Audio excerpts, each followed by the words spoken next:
అందరికీ నమస్కారాలు. నేను మీ తెలంగాణ సంపత్, భారతీయ జనతా పార్టీ యువ మోర్చా రాష్ట్ర నాయకుడు.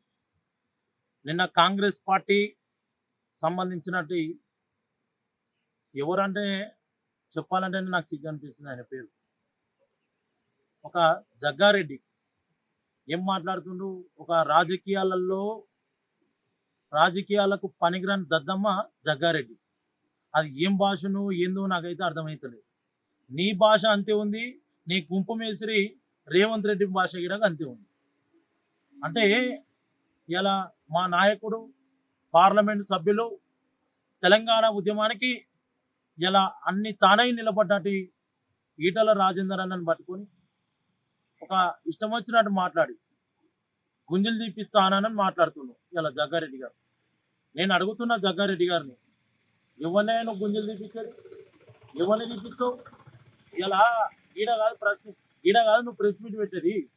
నువ్వు ఎందుకు పెట్టినావు ఈడ మాకు తెలియదా? నీకు నీ మంత్రి పదవి కావాలని, నీకు మంత్రి పదవి స్వలాభం కోసమే నువ్వు నిన్న ప్రెస్ మీట్ పెట్టి ఈటల రాజేందర్ గారిని తిడితే నువ్వు మీడియాలలో వైరల్ అవుతావు అనే ఉద్దేశంతో నువ్వు పెట్టినావు. కానీ మాట్లాడేటప్పుడు జాగ్రత్తగా మాట్లాడాలి. ఎందుకంటే ఇలా నేను ఒకటి అడగదలుచుకున్న జగ్గారెడ్డి గారు, దీనికి సమాధానం చెప్పు. నువ్వు మమ్మలం కాదే గుంజలు తీపియాల్సింది. మీరు ఊర్లలో పోండి ఫస్ట్. నువ్వు నీ ముఖ్యమంత్రి, నీ కాంగ్రెస్ పార్టీ నాయకులకు ఊర్లలో పోండి, తన్ని తరిమి కొడతారు. నువ్వేమనుకుంటావు కానీ ఊర్లలో పోతే తన్ని తరిమి కొడతారు. స్వయాన నీ ముఖ్యమంత్రి ఒప్పుకున్నాడు కదా, నీ ముఖ్యమంత్రి రేవంత్ రెడ్డి ఢిల్లీలో ఉండి ఒప్పుకున్నాడు కదా. చెప్పులు మోసే పరిస్థితికి వచ్చింది నా పరిస్థితి. ఇలా ఎవడు అప్పిస్తలేదని తెలంగాణ కొట్లాడి సాధించుకున్న తెలంగాణ రాష్ట్రాన్ని కాంగ్రెస్ పార్టీ ఢిల్లీ అగ్ర నాయకుల దగ్గర తాకట్టు పెట్టింది వాస్తవం కాదా రేవంత్ రెడ్డి గారు? దీనికి సమాధానం చెప్తావా జగ్గారెడ్డి అని అడుగుతున్నా. ఇలా బరాబర్ మాటలు మాట్లాడతావు. ఇలా ఈటల రాజేందర్ గారు బరాబర్ ప్రశ్నిస్తారు. నీలాంటి లుచ్చ పనులు చేయడు జగ్గారెడ్డి. ఇలా నువ్వు ఒక బ్లాక్మెయిల్ చీటర్వి నువ్వు. ఇలా నేను అడుగుతున్నా జగ్గారెడ్డి గారిని, ఇలా కాంగ్రెస్ పార్టీలో నువ్వు ఇలా ఈటల రాజేందర్ గారిని విమర్శించి పైశాచికం పొందాలని చూస్తున్నావేమో. కానీ ఇలా నేను అడుగుతున్నా, ఈ దానికి సమాధానం చెప్పు.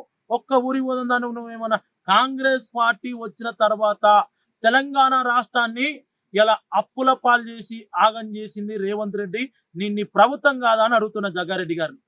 దీనికి సమాధానం చెప్పక, వీటికి ఇచ్చిన ఆన్సర్లకు సమాధానం లేక ఇలా ఏదో పిచ్చి పట్టినట్టు ఎవరినంటూ బేవకూపని. అరే జగ్గారెడ్డి, నువ్వు నిజంగా కూడా రాజకీయాలలో ఒక పద్ధతి ఉంటుంది, ఆ పద్ధతితో మాట్లాడాలి. ఏమన్నా మాట్లాడాలనుకుంటే ఒక మెరిట్ ఉంటుంది. కానీ నువ్వు ఇష్టం వచ్చినట్టు లాంగ్వేజ్ మాకు రావా? కానీ మేము మాట్లాడాలనుకుంటే మాకు సంస్కారం అడ్డు వస్తుంది. మీకు మాకు తేడా గదే. ఇలా నేను అడుగుతున్నా జగ్గారెడ్డి గారు, బేషరతిగా 24 గంటలు టైం ఇస్తున్నాము. నువ్వు కూడా ఈటల రాజేందర్ గారికి ఇక్కడ క్షమాపణ చెప్పకపోతే నువ్వు ఎక్కడ తిరిగినా నీ సంగారెడ్డిలో తిరగనీయం గుర్తుపెట్టుకో.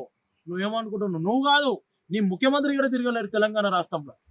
నువ్వు ఇలా చూస్తుంటే ఏం కాదు అని అనుకుంటావు. కానీ ఈటల రాజేందర్ అనే వ్యక్తి ఒక వ్యక్తి కాదు, తెలంగాణ ప్రజల యొక్క శక్తి అని కూడా నేను తెలియజేస్తున్నా. ఈటల రాజేందర్ అంటే ఒక వ్యక్తి కాదు, తెలంగాణ రాష్ట్ర ప్రజల యొక్క శక్తి అని కూడా తెలియజేస్తున్నా. ఈ శక్తిని ముట్టుకుంటే కాలగర్భంలో కలిసిపోయిన వాళ్ళు ఉన్నారు, ఆ గతి కూడా నీకు పడుతుందని కూడా నేను జగ్గారెడ్డి గారికి తెలియజేస్తున్నా. జగ్గారెడ్డి గారు, ఇప్పటికైనా నువ్వు ఇలా నీ వకరమైన బుద్ధి మార్చుకొని నువ్వు క్షమాపణ చెప్పకపోతే మాత్రం కఠినంగా నీ మీద చర్యలకు తీసుకోవాల్సి వస్తుంది. నేను గౌరవ పోలీసులకు కూడా, పోలీసు యంత్రాంగానికి కూడా నేను ఒకటే విజ్ఞప్తి చేస్తున్నా. మా వాళ్ళ మేము ఎక్కడిదక్కడ తెలంగాణ వ్యాప్తంగా జగ్గారెడ్డి గారి మీద పోలీస్ స్టేషన్లలో కంప్లైంట్ ఇవ్వడం జరుగుతుంది.